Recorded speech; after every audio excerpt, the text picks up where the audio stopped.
Boa noite. Vamos dar início ao estudo do livro A Obsessão e o Movimento Espírita. Hoje abordaremos a temática sexo e obsessão, que estão relacionadas ao capítulo 7º da obra.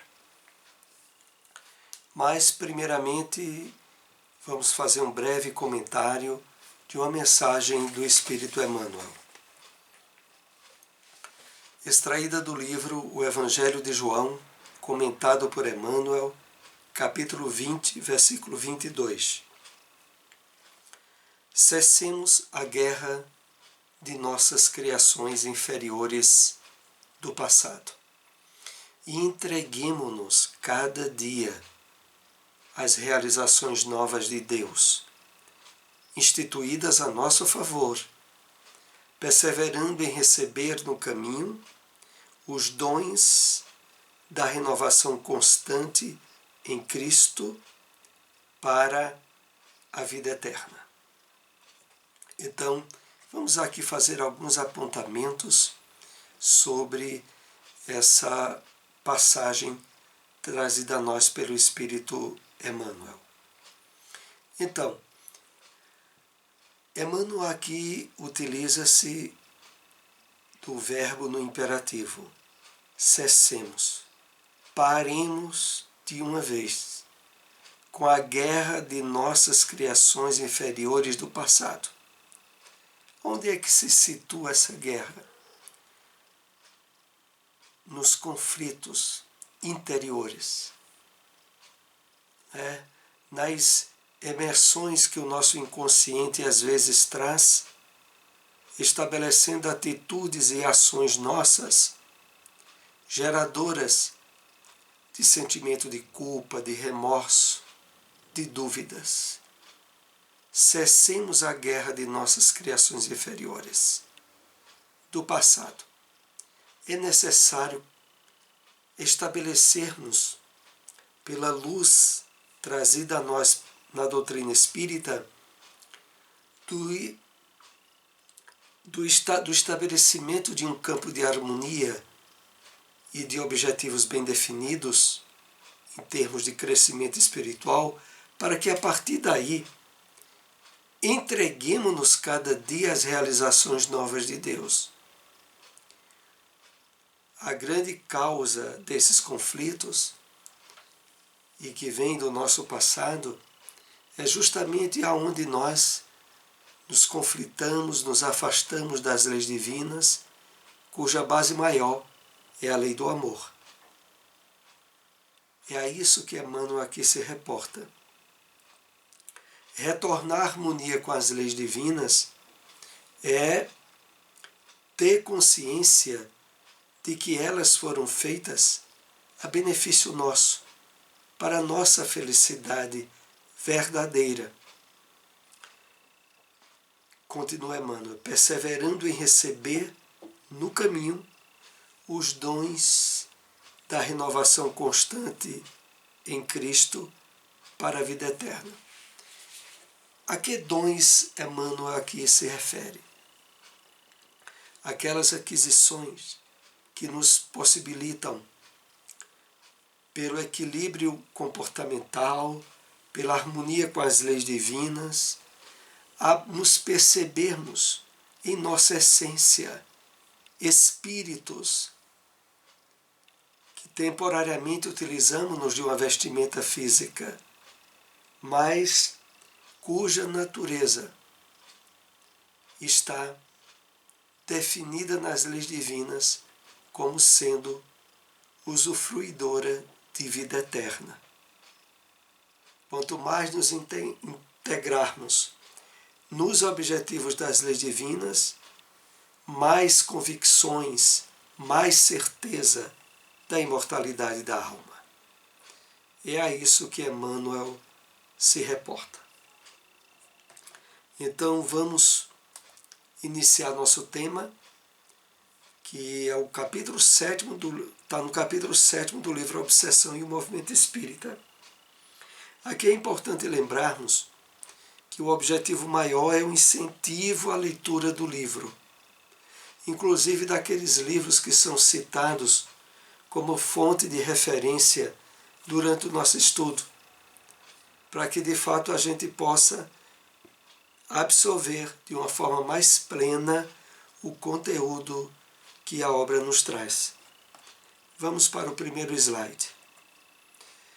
Refletiremos neste capítulo sobre a história de vida de Almério, que sucumbiu à primeira legítima verdade, o sexo, registrada no livro Tormentos da Obsessão, de Manuel Filomeno de Miranda, trazida a nós na mediunidade de Divaldo Pereira Franco. Então,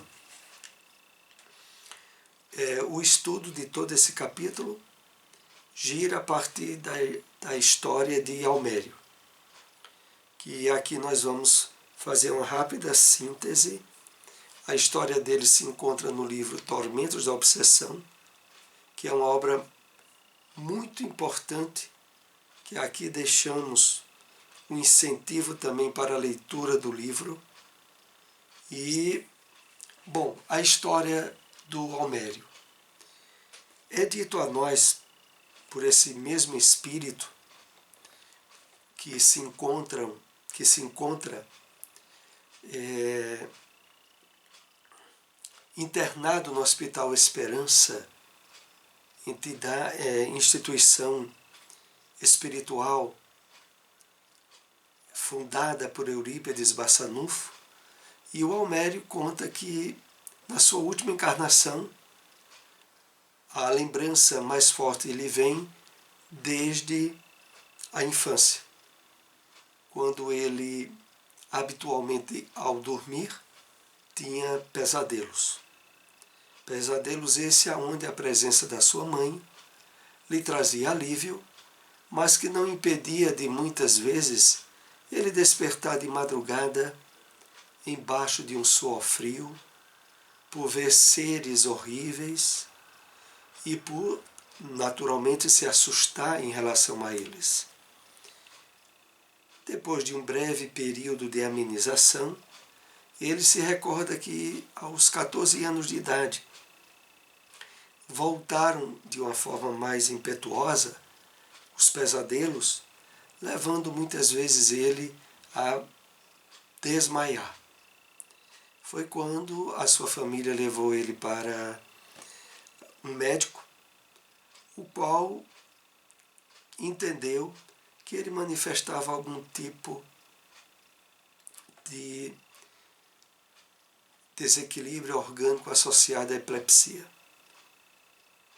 Passado algum medicamento, ele teve uma amenização do quadro e uma vizinha da sua mãe, percebendo que ainda havia crises as quais ele passava, ela indicou que possivelmente a questão de saúde dele poderia ser resolvida no centro espírita, e convenceu sua mãe a procurar uma instituição que ela frequentava.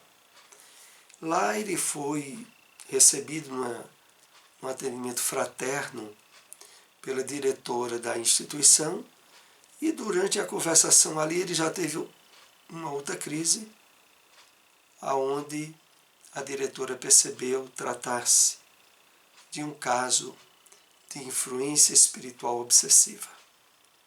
Após aplicar passes, tranquilizá-lo, recomendou que ele passasse a frequentar a juventude espírita daquela instituição, para depois, possivelmente, vir a trabalhar na área da mediunidade. Bom, a partir daí ele teve um conforto e um equilíbrio que antes não havia usufruído. Mas o Almério, de certo modo, estava muito preocupado com as questões de ordem material. Estava preocupado em relação ao trabalho, ao curso superior que ele desejava realizar-se, formar-se em farmácia, E isso, de certo modo, afastou ele da instituição espírita. E já naquele período em que ele estava estudando muito para o vestibular, ele teve outra crise, aonde outra vez a instituição espírita o ajudou, lembrando a ele a questão do compromisso que ele teria em relação à prática da mediunidade. Bom, passou-se mais algum tempo, ele, ainda envolvido nas questões de ordem material, voltou à instituição, voltou a frequentar a reunião mediúnica, mas não era muito dada ao estudo da doutrina, e menos ainda à vivência dos seus postulados. O resultado é que aquele processo obsessivo continuava. E nesses tormentos que ainda o agitava, ele rogou ajuda a Deus em prece, pedindo a possibilidade da superação daquilo, e ele conclui que a sua prece foi atendida quando, depois de uma semana, ele veio encontrar uma jovem chamada Annette, que veio a se tornar sua esposa. Annette se casa com Almério e, logo a princípio, no primeiro ano de casamento, há uma amenização desses problemas que ele trazia, junto com o trabalho na instituição espírita, apesar que, mesmo assim, ele não fazia aquele esforço a que nós somos muito chamados para a reforma íntima. E o que ocorreu? Daí, após um ano de casamento, ele se percebeu com um problema de distúrbio na sexualidade, levando ele, naquele primeiro ano de casamento, a se perceber impotente, procurando ajuda médica, que não resolveu, indo à instituição espírita. Lá foi dito a ele, pelo mentor da reunião, que aquilo tratava-se de um problema de perturbação espiritual, a qual não tinha sido resolvida e que agora se manifestava naquela questão que problematizava a sua vida íntima de casado.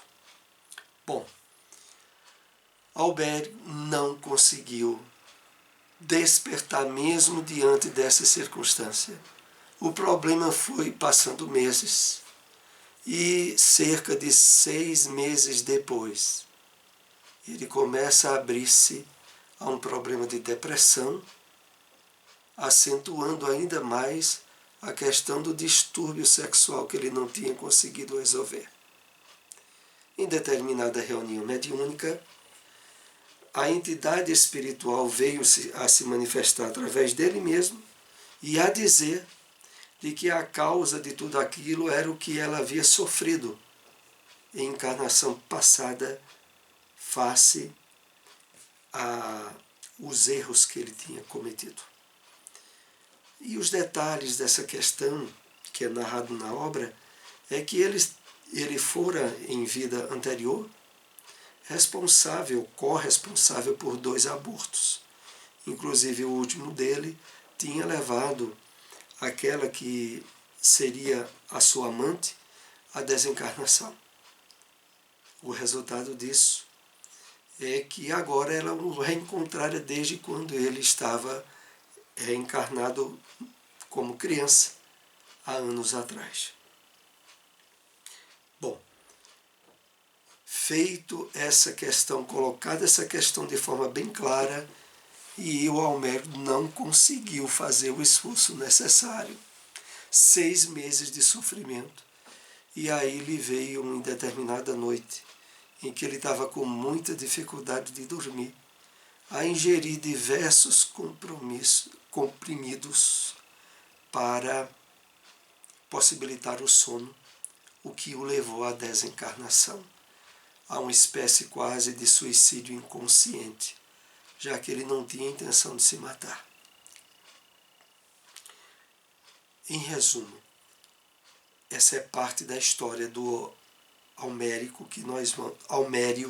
que nós vamos compartilhar alguns slides enfocando a questão de sexo e obsessão, que é o tema desse nosso estudo. Bom, nunca se interessou em aprofundar estudos da doutrina espírita e educar o comportamento. Sempre se colocou indiferente ao estudo e à sua incorporação interior na conduta diária. Esse é o primeiro ponto que na obra nos é chamada a atenção sobre a série de fatores que levaram ao fracasso reencarnatório do Almério devido à questão da obsessão associada ao sexo. Segundo ponto, a mediunidade era um compromisso sério. Isso tinha sido dito a ele mais de uma vez, que deveria abraçar havendo a necessidade de abandonar a mesa farta dos prazeres, mas que não se dispôs a fazê-lo. Inclusive, naquele primeiro período em que ele se afastou do centro, foi para a faculdade, ele não poucas vezes abriu-se a relações sexuais promíscuas. Na época ele ainda estava solteiro, o que também não autorizava, não viabilizava ele ter esse comportamento, já que, sobretudo, os compromissos que ele trazia na área da mediunidade tinham sido colocados de lado. Então, ele, voltando aqui ao texto, que deveria abraçar a necessidade de abandonar a mesa farta dos prazeres, mas não se dispôs a fazê-lo. Nós aprendemos com a doutrina espírita o grande respeito que os espíritos benfeitores têm sob o nosso livre-arbítrio, de sugerir, de indicar, de estimular que nós sigamos um caminho certo, mas jamais de determinar. E foi exatamente nesse ponto em que o fracasso de Almério foi se estabelecendo. Ele sempre se definiu pelas escolhas erradas. Outro ponto, a necessidade da reforma íntima para se libertar da obsessão, que não se dispôs a realizar.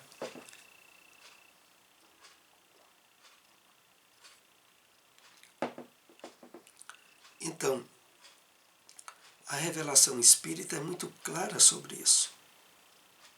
O que de fato faculta o interrompimento de um processo obsessivo não é apenas o afastamento da entidade obsessora, e que no caso de Almério nem tinha sido afastada, mas também, sobretudo, a reforma íntima que ele não fazia consigo mesmo. Reforma íntima essa que tinha muito a ver com a mudança profunda nos seus hábitos mentais, que estavam muito associados ao desequilíbrio na sexualidade desde a encarnação passada dele. As predisposições para comprometimentos na área sexual o vincularam com entidades enfermas que enxameiam nos antros de prostituição, nos motéis da moda, onde dão vazão aos instintos e tendências pervertidas. Foi isso que aconteceu com ele, como dissemos, sobretudo no período da juventude na faculdade. E isso ampliou mais ainda aquela interferência obsessiva que ele trazia desde a infância, proveniente do seu passado reencarnatório. Mergulhou em grave depressão devido a manter a mente aturdida pelos desejos que o corpo não atendia, deixando-se sucumbir cada dia mais ao ponto de recusar a prosseguir nas atividades espirituais e profissionais. Porque aconteceu assim. Na medida em que foi evidenciado para ele a origem do problema, inclusive pela própria psicofonia na qual aquela entidade se manifestou. Mas Albério, provavelmente, deduziu que se aquilo era um problema espiritual, os mentores da reunião tinham que resolver aquilo, que não teria muito o que ele fazer. O que, na verdade, fez com que, meses à frente, ele viesse, ao entrar num processo depressivo, a abandonar as tarefas mediúnicas de vez e abandonar também a profissão e ficar entregue à questão espiritual obsessiva de uma forma ainda mais intensa. Então,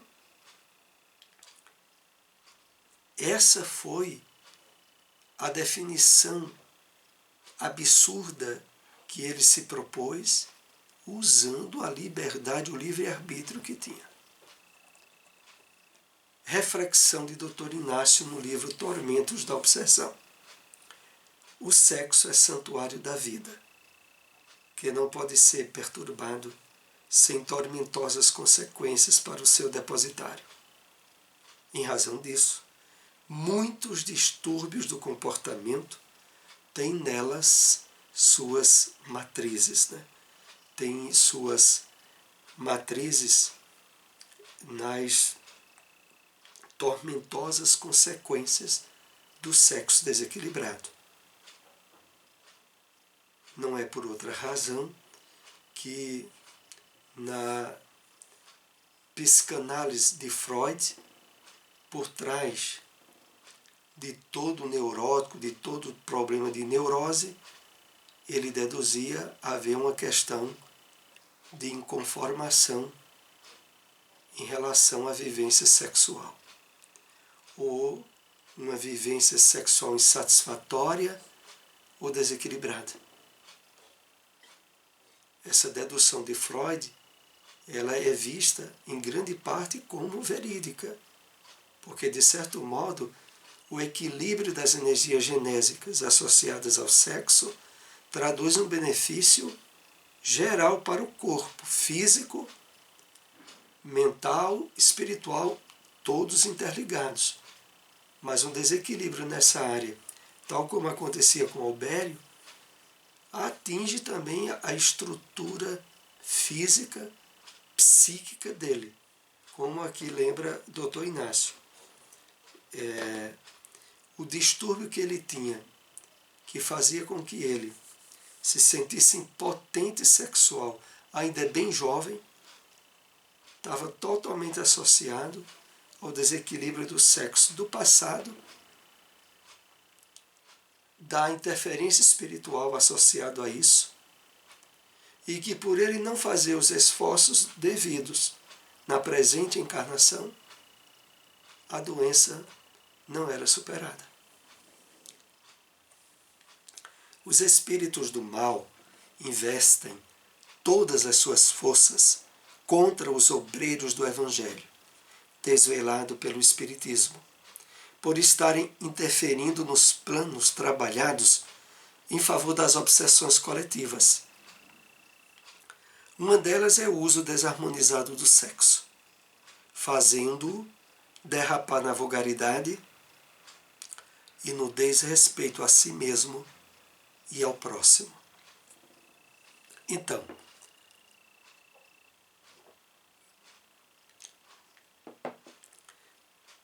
na essência da revelação espírita, em que nos deparamos com a realidade do mundo espiritual, e ao trabalharmos por a sua divulgação, nós estamos interferindo nos interesses das obsessões coletivas que magiam as questões desde o materialismo aos desequilíbrios no sexo e naquelas outras pseudo-verdades que os gênios das trevas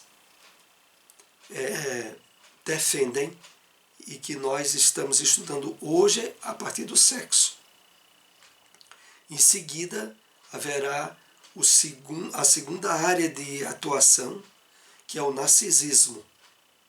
Depois haverá uma terceira área, que é a área do poder, e a quarta, a área do dinheiro. Mas todas elas interligadas ao materialismo. Ora, o maior adversário do materialismo é o espiritismo. E é natural que para todos nós que nos vinculamos à bandeira do Evangelho redivivo, do Consolador prometido por Jesus, como grupo que desvela em detalhes essas interferências espirituais que existem, evidentemente, somos visados mais particularmente em relação a isso. Não obstante, como sempre aprendemos, há um amparo, ao apoio espiritual elevado para o êxito de qualquer tarefa, aonde a questão toda de sucesso ou fracasso dependem do direcionamento que dermos ao livre-arbítrio nosso. Então, uma delas é o uso desarmonizado do sexo, fazendo derrapar na vulgaridade, no desrespeito a si mesmo e ao próximo. É evidente que, como caminho terapêutico, profilático para isso, é o estudo aprofundado da doutrina, o esforço de reeducação mental, de sensibilidade aos propósitos do bem, de termos a nossa mente incendiada de valores novos, estabelecidos na imortalidade da alma. É isso que a doutrina nos oferece e que é o tratamento profilático mais eficaz. Não têm sido poucos os homens e as mulheres que reencarnaram nas fileiras da doutrina espírita, conduzindo altas responsabilidades em torno da sua divulgação e vivência corretas. Não obstante, após alcançarem notoriedade no movimento espírita, tombam ante o uso do sexo irresponsável. É outra advertência que o livro nos coloca, porque nessa área, não só irmãos nossos que trabalham em outras doutrinas cristãs, mas dentro da própria doutrina espírita, como aqui a gente vê a advertência, muitos que vieram com trabalhos definidos na espiritualidade e por invigilância, por descuido e por não fazer, claro, o necessário trabalho de reforma íntima, vem a tombar, a desequilibrar-se em uma das áreas mais delicadas, a área da sexualidade.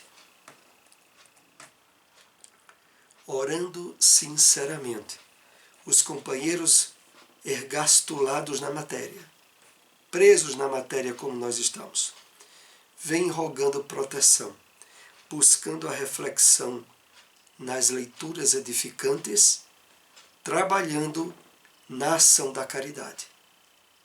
Então, é esse o roteiro que a espiritualidade coloca para nós como sendo o excelente fomentador do sucesso que podemos ter nos objetivos maiores da nossa encarnação.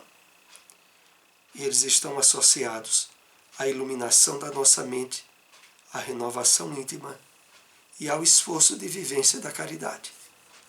Bom, aqui nós vamos concluindo esse estudo nessa noite. Agradecemos àqueles que têm nos acompanhado. Se possível, divulguem e compartilhem essas informações. Uma boa noite a todos.